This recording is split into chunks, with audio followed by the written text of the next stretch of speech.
And of course, I get to talk about the past. Time lapse. Where are we going to keep it? The past. When the future comes. If the future comes, what will it say to the past besides, move over, get out of the way, we're coming through here? Is that what this street said to itself when it started? Calgary, 1888? And what a ramshackle track, not thinking about the future, but getting ready to grow. 1890, not that much later.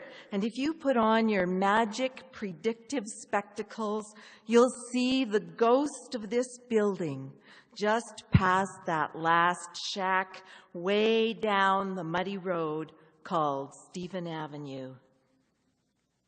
The past couldn't have foreseen glass walls, metallic trees, steroidal sugar scoops.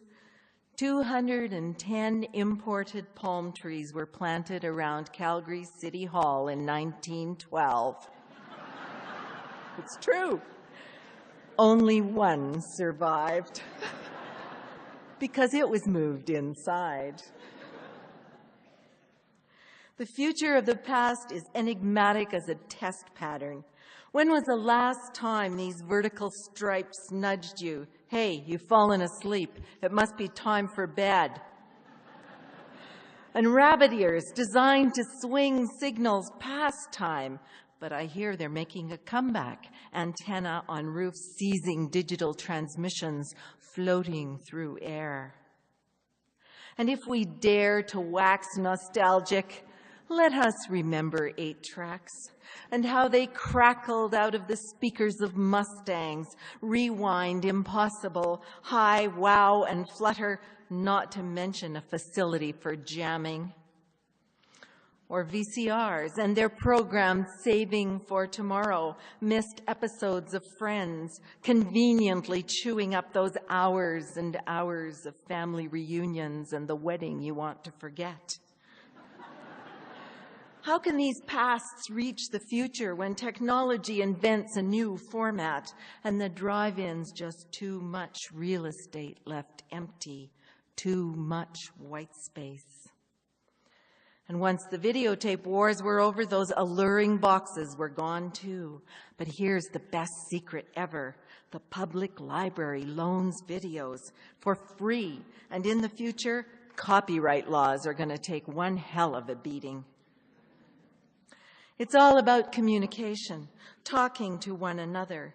And how much fun was getting connected through a switchboard operator, living hands inserting phone plugs into jacks. Rude, of course, the party line's curious ears and pattern of rings, 3 short and 2 long, a fine signal for eavesdropping on the future of disclosure, that pillow talk. The rotary dial slowed us down, a digital exercise, finger holes on the wheel, tender as the sequence of a number, its hopeful whir. And no redial then. Every call was passed and passed again. It might become retro to declare allegiance to telephone booths, miniature shelters from rain, Superman's changing room, after all. In Spain, they're converting them to charging points for electric cars. Instead, exchange words on paper. Remember stamps? Remember pennies? Gone with colonial sovereignty. That we hold a vaster empire than has been, itself has disappeared. A global idea vaster yet to be. But of course, it's a perfectly good way to pay a bay bill. There's always amnesia, our Stubby's perfect Canadian hangovers.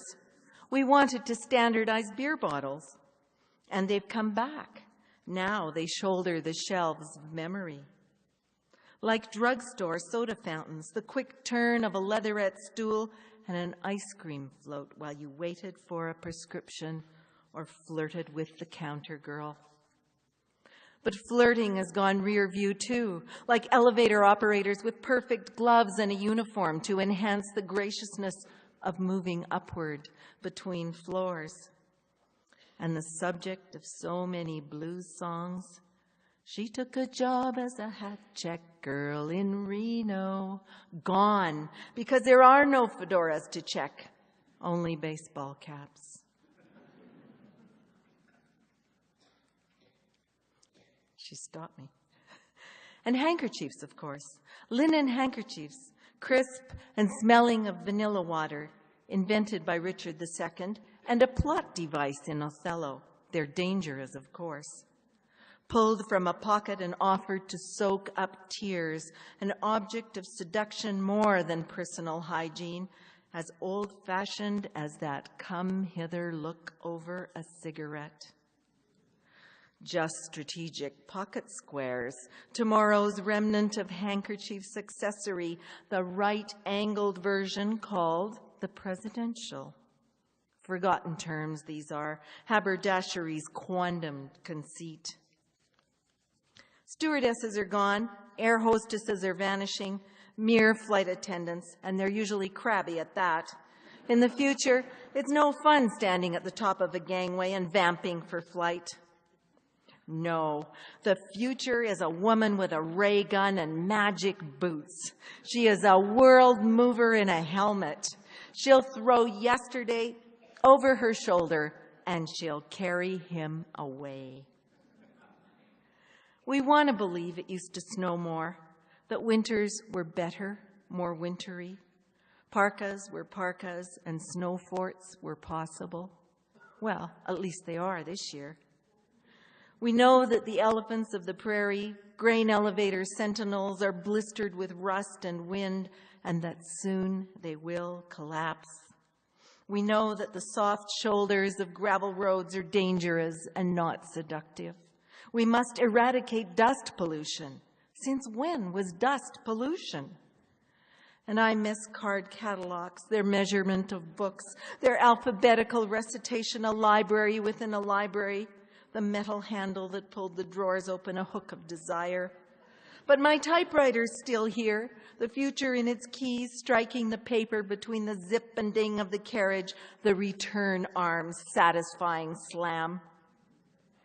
In the middle of Butch Cassidy and the Sundance Kid, before they leave for Bolivia, Butch sends his bicycle crashing and declares, "The future's all yours, you lousy bicycle." In fact, it is.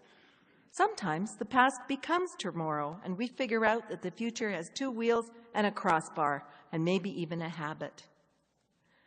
We need, as writer Robert Crouch said, to remember the future, but keep a weather eye on the past. And just thinking about tomorrow, we can share that memory with a really wondrous belly laugh.